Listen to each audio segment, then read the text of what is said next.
Good morning, and thank you very much, as always, for joining us this morning. Well, it's the full-blown political season, so all things political are the kind of things that we're talking about right now. The manifesto, the big manifesto, the 80-page manifesto. Some of you have said you've read it, and in case you haven't had it, you don't have it, you can always look for it online. Although, let it be said, I wouldn't be surprised if you had one or two problems downloading the PDF file. Talking about my experience, maybe your internet connection is better, but it is online there. Just Google search the Tinubu Manifesto 2023 Manifesto. It'll come up and you can download it. In any case, we'll take aspects of it today. My guest is Ajuri Ngelale, SSA Senior Special Assistant to President Muhammadu Buhari on public communication. And he's also one of the spokespeople for the Tinubu Shetima campaign of this Tinubu Shetima Campaign Council. A fine morning to you, Ajuri. Good morning, my dear brother, and good morning to our viewers. Indeed. Thank you very much for coming. It's been quite a while, but we're happy to have you. I am aware, I'm not too pleased because you've been on other programs on our station, but here we are. Now, there's so much, otherwise it wouldn't take 80 pages, you know, to articulate it and put it out there. But Asiwaju himself has said more than once that, you know, he's going to be building on the legacy that has been provided by Tinubu. In fact, he said that there's no way you look at it. Since coming in 2015, it was Tinubu's assessment that he had done very well. And I get the impression that he therefore is saying that, you know, we have a platform. We're not starting, as it were, fresh, you know, that kind of a thing. First of all, give me your impressions of that. Because, you know, that statement, it isn't everybody that it pleased. You know, some saying that, you know, they would have expected him to what? Come and start afresh? Not take cognizance of what is on the ground. How did you feel when you heard that Asiwaju, maybe you were there, this was at the retreat, was it APC or federal government retreat? With the private sector, APC campaigns retreat with the private sector. You know, so to answer your question, and thank you very much once again for the time, His Excellency Asiwaju Bola Ahmed Tinubu is known for a very sagacious approach to administrative operation. And one of the tenets of that is understanding that government is a continuum. And there's a responsibility to the Nigerian people to ensure that all viable policies, programs, and projects are not only continued, but that they are accelerated, and that where necessary, you make value additive modifications to ensure that Nigerians get the best value out of existing policies, programs, and projects. So that should not strike anybody as a surprise. In fact, I would say that anything contrary should be worrisome to Nigerians, because what that means is that we see this in some state governments over the period of time, where out of sheer ego or political antagonism, even good policies, projects, and the like are abandoned by the incoming person just to say the other person is bad. So it's good that, of course, His Excellency Asiwaju Bola Tinubu would not be part of that kind of thinking. You know, especially as he noted at the time that in spite of what he called financial headwinds, he commended the president for what he referred to as unparalleled expansion of the national infrastructure. Now, if the Buhari administration doesn't have anything at all, it's not that infrastructural development. Yes, people have said, but there is more. But that one is there. That's one of the things Tinubu highlighted. Absolutely. Look, you know, across the sectors, if you look through, and I know you have, Uncle Yori, but for our viewers who have been able to look through the 80-page manifesto, very detailed analysis and clearly laid out plans for every sector of the economy. Anyone who's read that would recognize the due recognition given to President Muhammadu Buhari for his landmark efforts across the sectors. In page 5, you see it when we begin to talk about the national security plan of His Excellency Asiwaju Bola Ahmed Tinubu. He first commends and recognizes the value that has been added by President Muhammadu Buhari in terms of the massive armament of our armed forces, in terms of winning back all of the lands that had previously been taken over by terrorist organizations, and of course the eradication of several threats. We know that ISWAP's leader, Abu Musab al-Barnawi, had been taken off the field by the commander-in-chief. We know that Abubakar Shekau of the original Boko Haram faction had been taken off the field by this commander-in-chief. So there's a lot to give credit for. But what we are now saying is that in addition to that, because of course His Excellency Asiwaju Bola Ahmed Tinubu is coming with a fresh set of ideas. So he will also make his interventions. And in security, one of the major sets of interventions that he has laid out is one, enhancing specialization within the various branches of our armed forces, ensuring that we have a very specifically tailored approach to the custom designed for the uniquely dynamic problems that we're facing, particularly with the establishment of a new Forest Guard Reserve, where we will have Forest Guard agents and troops who will be specifically equipped with the kinds of unique communication equipment designed for that particular environment, given transportation vehicles for that particular environment, and most importantly, given the kind of training and weaponry particularly suited for that environment, so that we take a more proactive approach to our national defense and security by taking up the space, so that we don't leave gaps for bandit gangs and kidnap gangs to be meeting,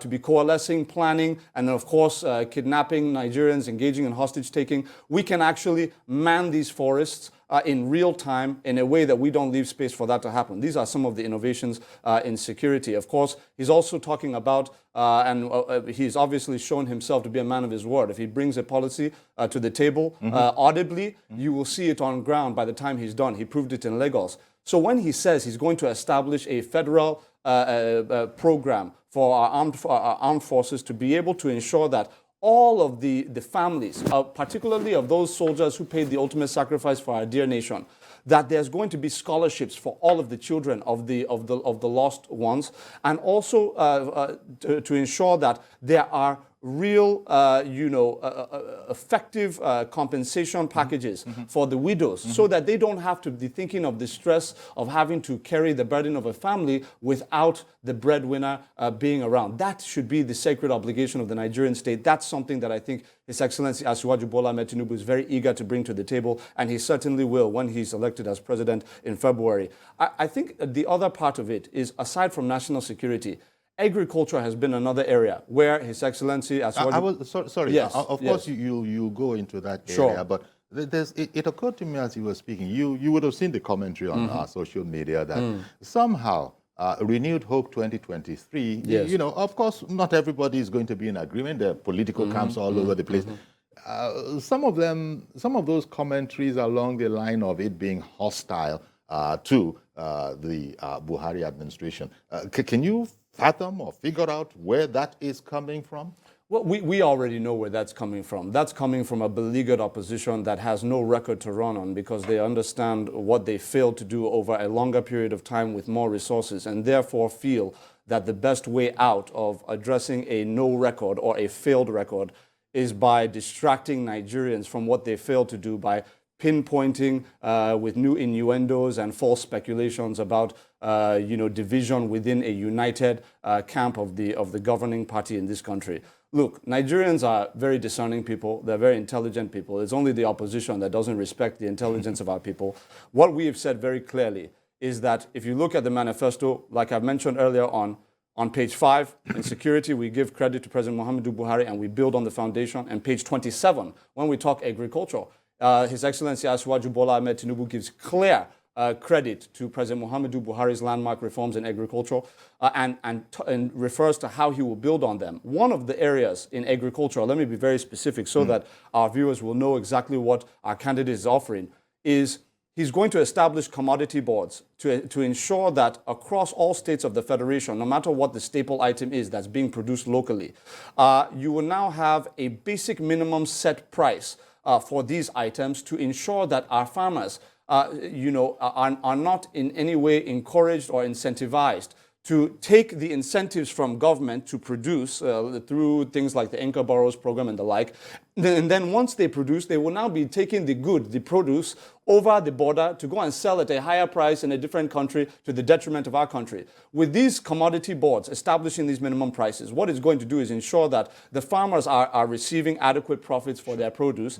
And it also ensures a very secure level of food production and food security for the consumers within our country. So all the way around, that's going to be landmark. It used to be like that. Commodity boards is not a fresh invention of anyone. We used to have those commodity boards. But to implement, happened. Absolutely. Well, I can tell you, part of what happened, and I don't want to go too much into what PDP failed to do because Nigerians are well aware of that. I would just say that when you have government cronies establishing rackets, these kinds of exclusive rackets where you're giving certain people licenses to engage in certain activities, these kinds of older, sectoral regulatory measures had been put aside. His Excellency Asiwaju Bola Ahmed Tinubu, just like the man who will be his predecessor, President Muhammadu Buhari, is going to put these things back into place.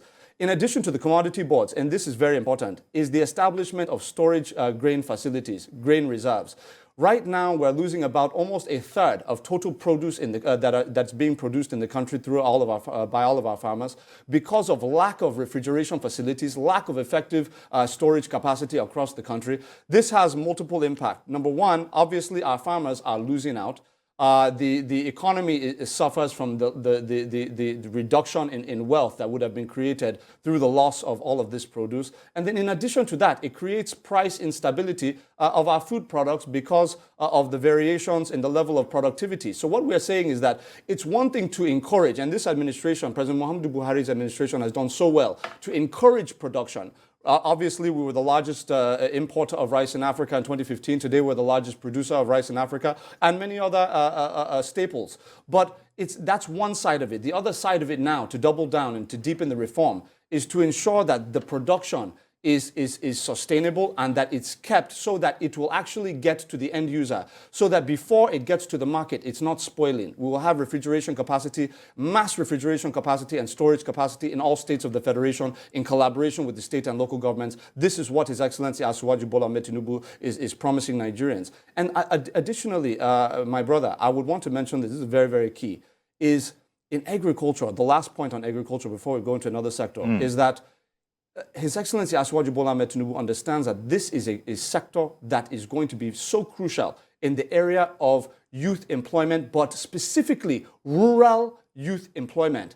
And what he's saying is that we are now focused on land clearing. What we have right now in this country is currently, as we speak today, only 35% of all arable land in this country is under cultivation, meaning 65% of our arable lands is not being cultivated by anybody. It's just lying fallow. And it can be producing cotton, rice, and all of the various things that we need in this country and that we can be exporting to other countries for foreign exchange. This has been a long-standing problem. Absolutely. Absolutely. This problem has been, you take a plane ride anywhere in this country, you can't fail to notice it if you happen to be watching these things. Absolutely. You see what look like virgin forests all over the place.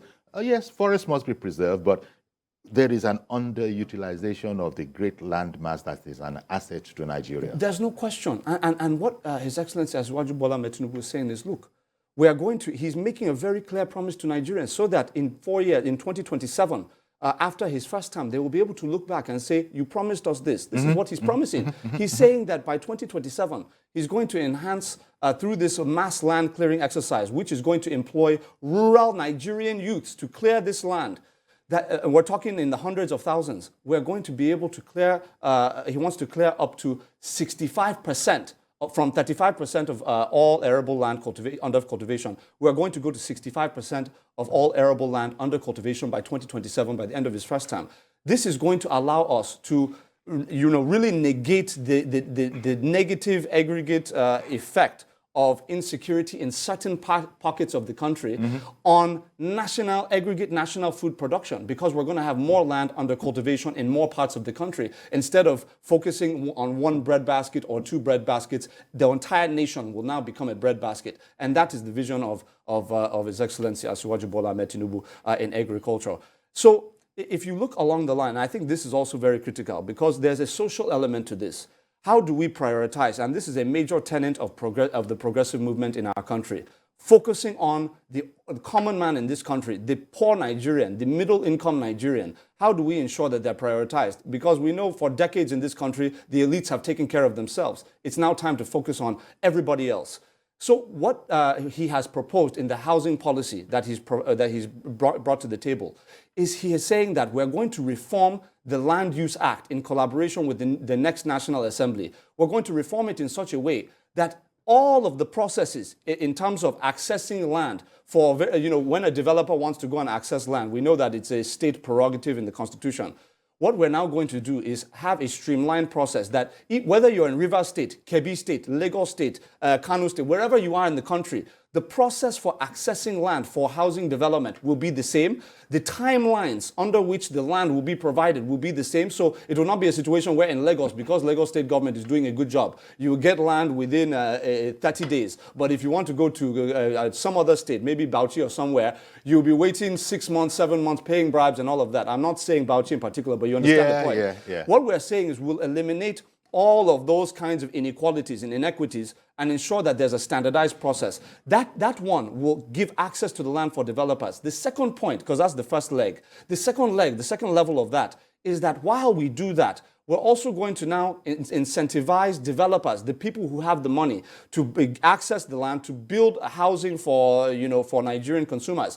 We're now going to give them tax incentives to devote the land that they're accessing to social housing projects. This is a housing projects for poor Nigerians, low-income Nigerians, middle-income Nigerians, civil servants, and the like, so that by incentivizing developers to dedicate their projects towards social housing, they will now have incentives. More housing will be available to ordinary Nigerians or low-income Nigerians. And then the third and final level of that is, while all of that is going on, we're going to be working with the Central Bank of Nigeria to incentivize the banks with various benefits from interbank settlement offers, enhanced monetary policy ratios, and all of that, for them to provide a particular segment of their lending to the real sector, to housing development, for housing mortgages, for ordinary Nigerians, so that Nigerians will not have to be motivated into corrupt practices, trying to find money they do not have, excessive amounts of money to buy a house up front. Exactly. They will now have an affordable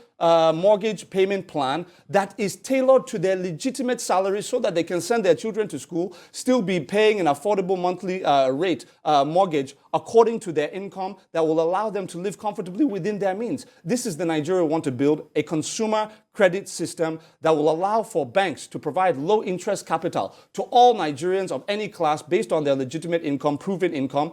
Then what we will now do is they will now have this affordable lending to not just procure mortgages in collaboration with the central bank and all of that, to be able to afford the social housing that we'll be providing, but also for automobile purchasing, to be able to affordably make payments for automobiles, to affordably make payments on things like expensive domestic appliances, refrigerators and freezers, things that are very costly, generators and the like. Hopefully generators will not even be necessary in a few years based on the Tinubu plan. That's a whole different subject. Absolutely, and we'll go into it.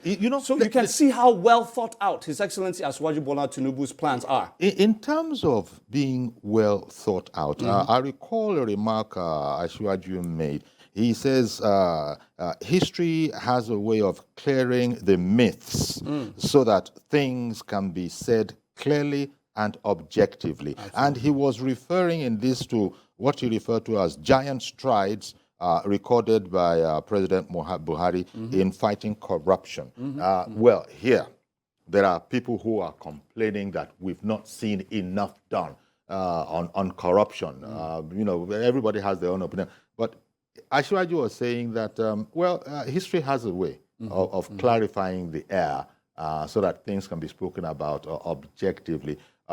You haven't been working in the Buhari communication, scene all these years.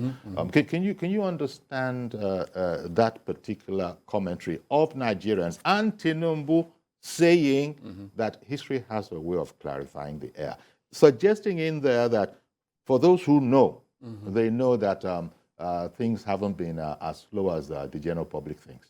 Thank you very much, Uncle Yori. There's no question that history, that's why they say the rear view is always 2020.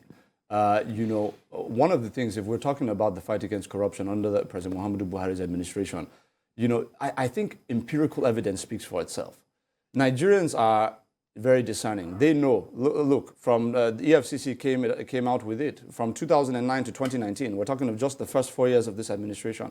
But 2009 to 2019, a 10-year period, 1.2 trillion naira was recovered by the EFCC within that 10-year period, 2009 to 2019. Between 2009 and 2015, only about 25% of that total was recovered. That is 6 out of 10 years. Only 25% was recovered. 75% was recovered within the first 4 years of President Muhammadu Buhari's administration. But if these recoveries were made, people are saying, where are the corresponding convictions to show that this is unacceptable anymore? And the president has said in a different context and at a different time that, well, it's a democracy. Absolutely. It's a democracy. You can't expect, but no, it's a lot of people. It's a fair point you've raised, because many Nigerians have asked me the same question on radio when I've engaged with them. And the president has actually been very open about this particular issue when he has said, look, I am a president, I am not a dictator. I cannot tell the courts what judgments they're going to give out. So if peradventure there are justices who have been compromised in the process, right? And that's an if, right? If that has been the case and people have been let off, is it President Muhammadu Buhari by fiat without any recourse to the Constitution that will be jailing judges? That's not the system we have. So we have to work within the parameters of the system. What we want is judicial reform. What we want is also the National Assembly to pass a legislation that will enable us to establish a special crimes court for corruption. Okay, these are the nuanced issues that every president in a democratic constitutional administration will have to face. And President Muhammadu Buhari has maintained his integrity and he has not interfered where he should not. But where his responsibility ends, he has certainly done his part in terms of law enforcement and asset recovery. Let me bring in Reverend Dominic. Fine morning to you, Reverend Dominic. Chief Yori, good morning. This morning. Good morning. I want to greet you as a wonderful and intelligent young man. Can you hear me? Yes, we can hear you, Reverend. Yes. I greet you as guest, very intelligent. Ajuri Ngelale. Okay, he hears you. Very intelligent.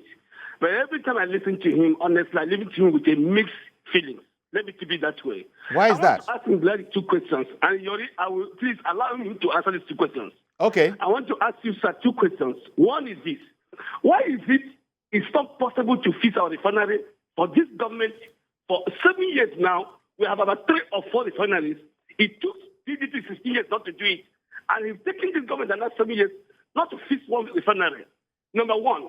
Number two, you are talking about corruption, that this government has fought corruption. This young man, how does releasing the 2 governors prisoned by this government that makes the whole world held the government of APC, which are supported as an anti-corruption, the 2 governors for one direct and the other one, how is releasing them from prison help anti-corruption? One is refinery.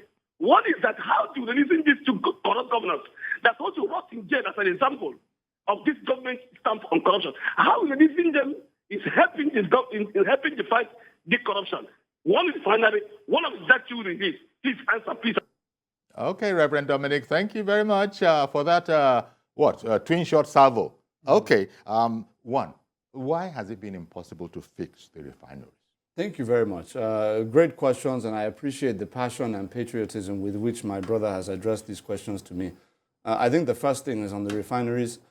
Look, the refineries, and I would like to avoid the muddy waters of raising people's names and all of that, because the country has moved beyond the people who brought us into the mess that we're digging out of at the moment. But I would just say this. It is absolutely true that within the first-term administration of President Muhammadu Buhari, there were attempts done by under the former Honorable Minister of State for Petroleum Resources, Ibe Kachiku, to try and use indigenous contractors and NNPC staff to be able to effectively rally in-house to try and rehabilitate the refineries from in-house. He made certain promises to the president in that regard, that he was going to achieve a certain success and all of that. It did not happen. Of course, I don't believe he returned for the second term. There were some issues there. Now, but I'm not blaming one man, but this is the reality of a policy that failed, right? And the president took responsibility for that. So what we now did is, under the new leadership of Mele Kolo Kyari at the NNPC, we now said, look, we are going to get, we're going to include multilaterals, third parties, well-vetted third parties, like the Afrexim Bank in Cairo, for example, who we will now make a business case to. And we'll say, look, we are actively seeking your involvement in the funding of this particular refinery rehabilitation so that Nigerians and the international community will know that we're serious. We're not doing the Obasanjo era stuff of issuing contracts through the NNPC to indigenous people to go and fund elections. What we're going to do now is we're going to get Afrexim Bank funding, where we have to provide a business case to them for them to approve. And then they now have to say, look, we will not give you funding unless we assist you in providing the contractor, because you're not going to give us any crony contractor to do it. And we were very happy with that. So what they did is they now found Mayor Tecnimont, SPA of Italy, who has constructed refineries across 5 continents of the world, right? World-class refineries, to be the contractor. We were happy with that because we want the best job done. And Afrexim Bank aligned with that. So Afrexim Bank now, on the basis of that contractor, on the basis of the arrangement that we put in place, now agreed to help us fund the $1.5 billion rehabilitation of Port Harcourt Refinery. I'm pleased to report on this program that we are set for the first phase of the refinery rehabilitation, for the first output of refined fuel by March 2023. That is before Mr. President leaves office, and the conclusion of it will be December 2023, when the full phases of that refinery will be done. And I want to just mention very quickly, if I can, that Daewoo, very quickly, because I'm holding somebody up. Okay, Daewoo has just signed contract. Mr. President, in a government-to-government transaction with the South Korean president, was able to get the global CEO of Daewoo International to agree to reconstruct Kaduna Refinery. So we are on course, in addition to all the modular refineries that this administration had worked with the private sector to put in place. Obviously, Dangote, Abdul Samad Rabiu, and many others are constructing private refineries that we have incentivized through tax credits and the like. We are on course. Okay. He asked the question about anti-corruption. Well, yeah. I would like to answer. I was going to put that one on pause, but unfortunately, Femi in Abuja, apologies, we lost Femi in Abuja. Be patient with us on the refineries. They're coming. But in the meantime, Ada in Jos has called in. Good morning, ma'am. Good morning, Mr. Ajuri, and my friend on television and radio in Ngelale. My sister. Used to meet Ada calling from Jos. She's always with me. I used to meet him a lot on Radio Nigeria, you know. Yes. I used to introduce myself as Radio Mama. So I enjoy listening to him. You know, it's an orator, if you're thinking bad about this administration, by the time you listen to Ngelale, you will change your mind, though. But all the same, not true be that now. He's good at it, so that's a good one. But what I want to say here is, what is your view? What is the view of Asiwaju's administration on fiscal federalism? That's restructuring. Because the problem we have in Nigeria is a structural one. If we don't restructure this country, we're not going anywhere. Then we have to strengthen our institutions, and that can be done with the 10th Assembly, you know. Then if it is Asiwaju being able to fix the economy, I don't have any doubts about that, Mr. Yuri. He can fix it because he will use the best hands, irrespective of tribe and religion, because he is destabilized. Okay. But the problem now is that many people have been saying, they have been asked me that question, said, why is it that he could not make all these things work now? I said it because maybe he's not at the helm of affairs. Maybe he has been talking and it didn't work, you know. But my worry now is medical tourism. How is he going to address medical tourism? Okay, I'm afraid, I'm so sorry. I got to interrupt you because I've got to go on break. And I still have a question outstanding from Reverend Dominic, which was the corruption issue. We have that, you know. So all of that will be after the break. Still, please stay with us. Okay, welcome back. I'm chatting with Ajuri Ngelale, Senior Special Assistant to President Muhammadu Buhari on Public Communications, and he's also one of the spokesmen of the Tinubu Shetima Campaign Council. Now, we have a number of questions. Reverend Dominic called in, and we haven't touched corruption. We've touched on why is it impossible? Why has it been impossible to fix refineries? Ada also called in, and also apologies to Femi in Abuja. I couldn't get to you fast enough. and so that call dropped, Femi, in Abuja. See if you can call in again. Ada called in, and among other things, well, she medical tourism, but also fiscal federalism. How are we going to erect it? Maybe you can see how far you can go before another call comes in. With time, yes. Let me be very brief. Thank you very much, Ada, once again for your commentary. What I would just say is, on the healthcare side, how do we address medical tourism? By being okay, you want to start from there? Yeah, absolutely. By being the hub of medical tourism, we actually want to be the country, not just the country that stops its citizens from going abroad. We want to be the country that other countries have their people coming to visit for medical tourism.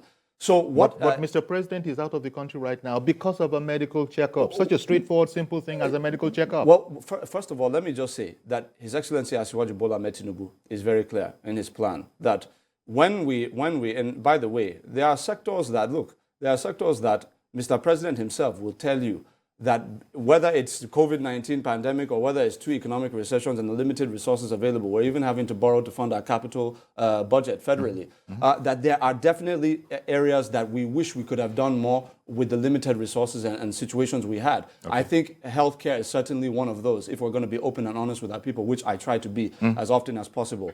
But His Excellency Asiwaju Bola Ahmed Tinubu has said, look, there are two major things that he's going to, this is what he's promising Nigerians for them to later hold him accountable. So listen very carefully.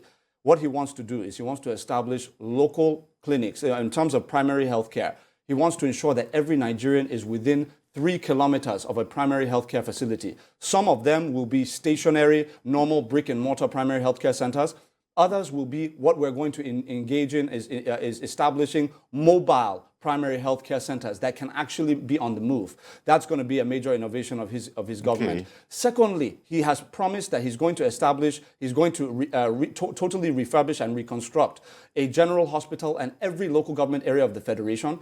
He has also promised to establish a tertiary healthcare institution in every state of the Federation. And lastly, he has promised that he's going to establish a world-class center of excellence. We're talking of a world-class hospital in every geopolitical zone of this country, so that no matter where you live in the country, you will have proximate access to the best of international healthcare. And we're saying we're not targeting just domestic consumers. We're targeting international, the West African sub-region. That's the medical hub you were talking about. To come to the medical hub and spend their money in Nigeria. I've got to bring Felix in. Absolutely. Felix has been holding on in Abuja. Good morning, Felix. Felix in Abuja. Thank you. My name is Felix Achille. Good morning. Please go ahead. Yes, I just want to ask Ngelale just a question or two about agriculture. Okay, yeah. Let's go there then. Yeah. A question, maybe one, please. Okay, go ahead, Cha. Go ahead. This government from onset banned the importation of rice, in particular, into this country, giving us ideas that by empowering the Nigerian farmer, the local farmers, we are going to have rice substantially and affordable for the consumers. But this is almost 8 years down the line. Can Ngelale tell us how this policy that they embarked on by banning importation of rice and empowering the so-called local farmers, the selected local farmers, they say they empowered, how does that affect the Nigerian market? What is the cost of rice now in the market? Okay. It's not about speaking on the national TV and speaking effective English, confusing us that the government has tried by making local production more than it used to be, and the cost of rice now is far, far more than when we're importing. You see that the importation is better than empowering the selected farmers that you claim that you empower? Okay, Felix, excellent question. Thank you very much. I think just that one is sufficient. Yes, the rice situation. Yeah. Everybody, you don't even need to be an expert for that, for people to be commenting on it. Thank you very much. Felix, let me just say that the logic and content of your question is very well received, and I'll answer you directly, but I think we can do so in a much more respectful manner.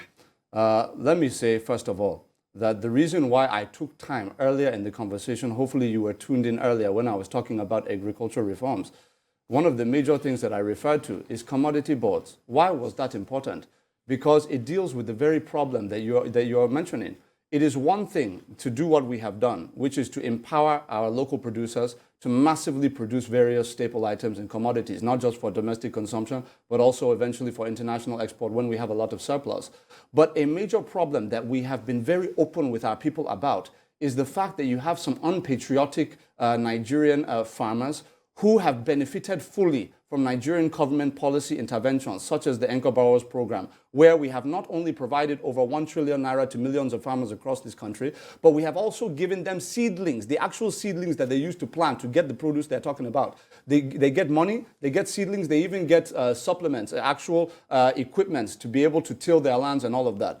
We have gone through all of that. Now, the next level of this thing, to go deeper, right, is to ensure that these commodity boards are established so that we have a basic minimum price threshold to ensure that there is a fair level of profit being guaranteed to our producers so that they will not be taking these goods across the border and selling for more money. The reason why we have a situation where, like you mentioned, even despite our best efforts, you have some of these pricing issues. There are two factors, which I mentioned earlier in the conversation, which is the lack of these commodity boards on the one hand, and on the other hand, lack of storage facilities for the various commodities, which leads to a lot of produce being spoiled, which leads to greater scarcity. And of course, when there's scarcity, the value of the commodities do what? They go up. Okay, so these are the ways in which we're going to deal with that through the policy interventions that are being presented by His Excellency Asiwaju Bola Ahmed Tinubu. Okay. And that's why Nigerians should vote for continuity. Ajuri.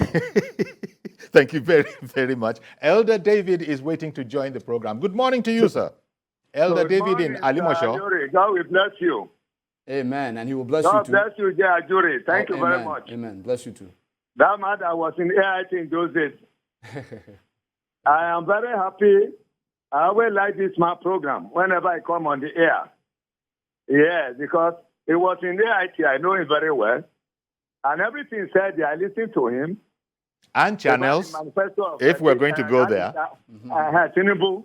Yes. It's very correct. There is no lie there. We must remember, I work in the railways.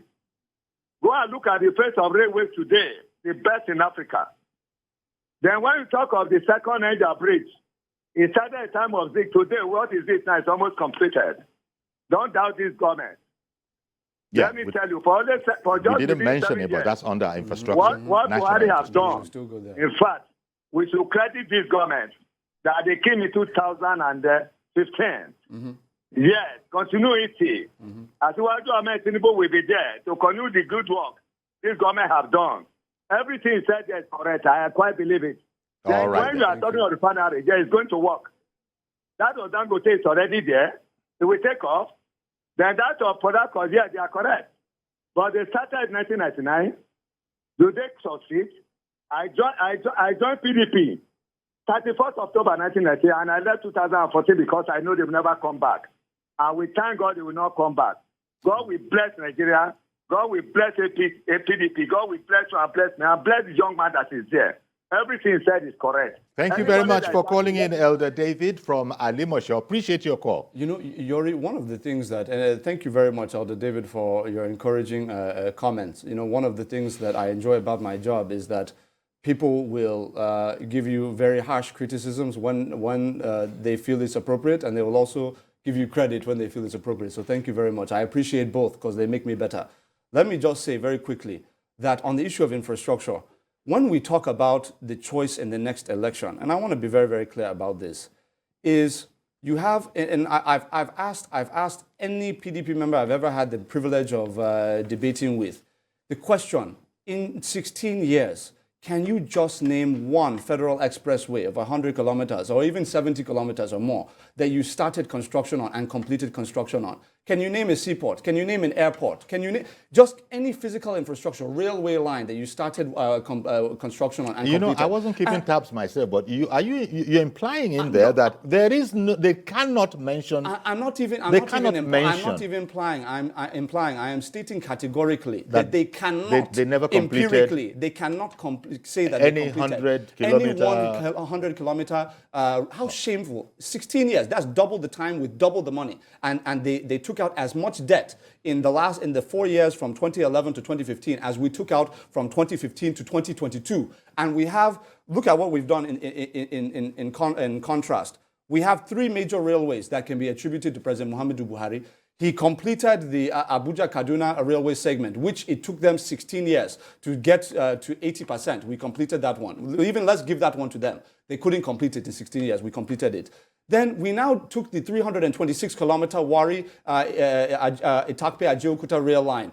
326 kilometers of high-speed standard gauge that was abandoned since 1987. We completed it in 2020, invested massively, completed it. People are using it today. In fact, we even transported the pipes for the AKK Ajeokuta Kaduna Kano gas pipeline on that railway corridor. Then, in addition to that, the Lagos-Ibadan railway, we promised Nigerians in 2015 that we were going to do that rail line. What did they tell us? Has any government in the history of Nigeria started and completed a rail line in our history? It's not possible. Why are you people promising what you cannot do? Okay. We started that rail line in 2017, finished it in 2021, and now our Nigerians are enjoying it. One moment. And then we've already started on Kaduna Kano. One moment, please, because I'm holding up Mazi Okoroafo in Arochukwu. Good morning to you, Mazi. Good morning, sir. Good morning, my brother Ajuri. Good morning.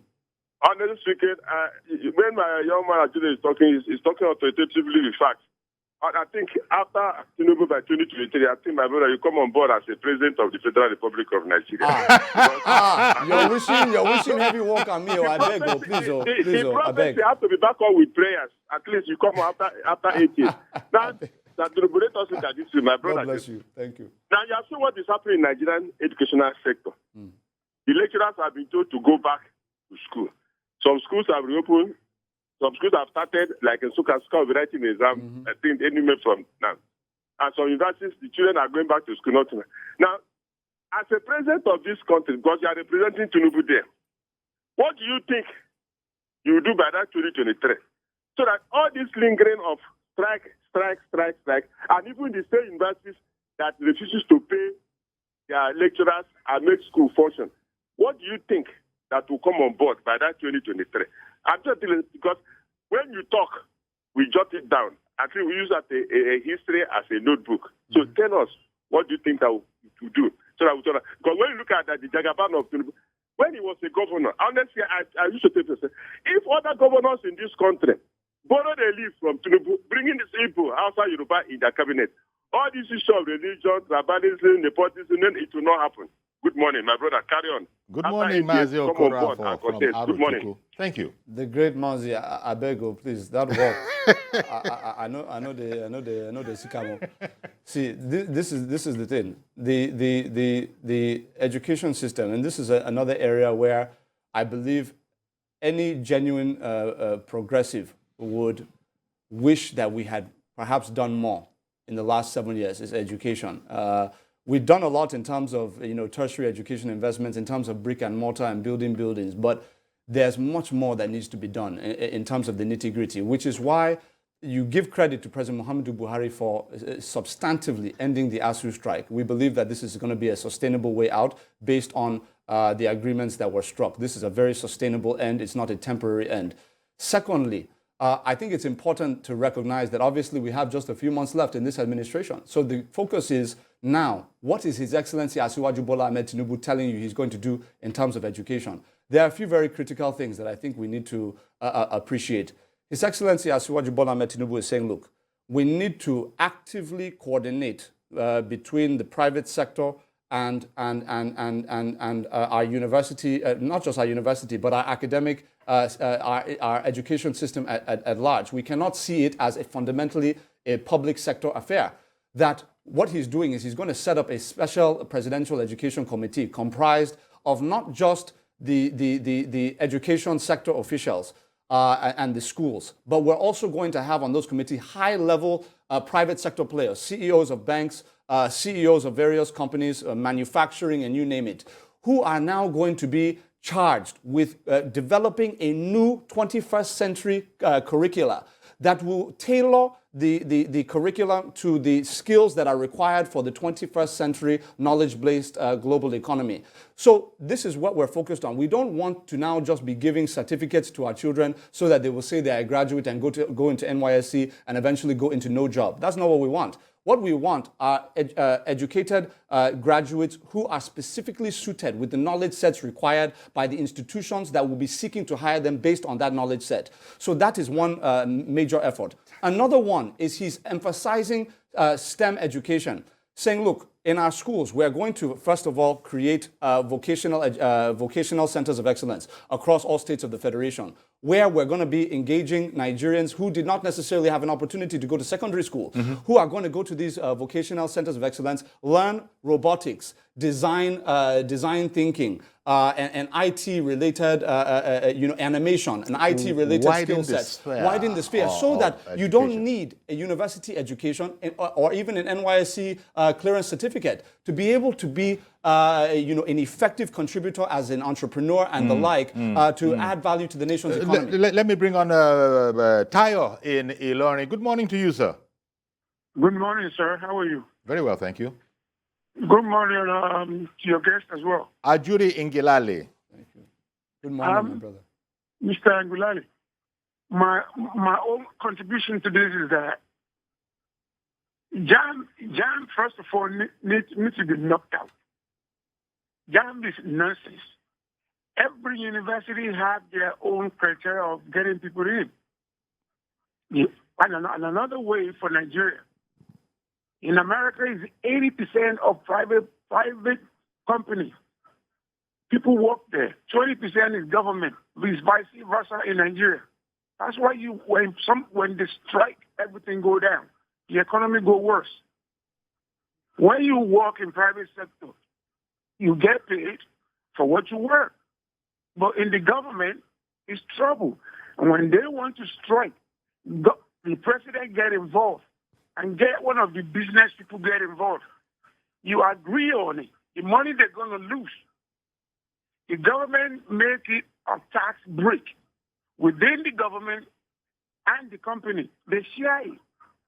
It's vice versa in Nigeria. How do you ever find anybody even pay tax? They'll tell you, you got to pay tax. You got to pay tax. Oh, government didn't do this. Government did that. People saying that don't even pay the damn tax. Okay. That's the problem.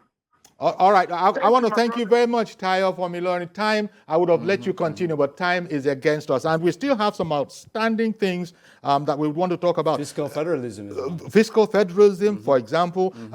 Even Reverend Dominic from Alimosho, we cleared the why is it impossible to fix refineries, Right. but we didn't get to corruption. But Yes. okay, I don't know. Maybe we just I can just that one will quickly do. summarize. But do you have any thoughts on fiscal federalism, Absolutely. which is a pet subject of the Southwest, as a matter of fact? 100%. First of all, on the corruption question, he asked specifically about the release of two former detained, incarcerated governors, former governors.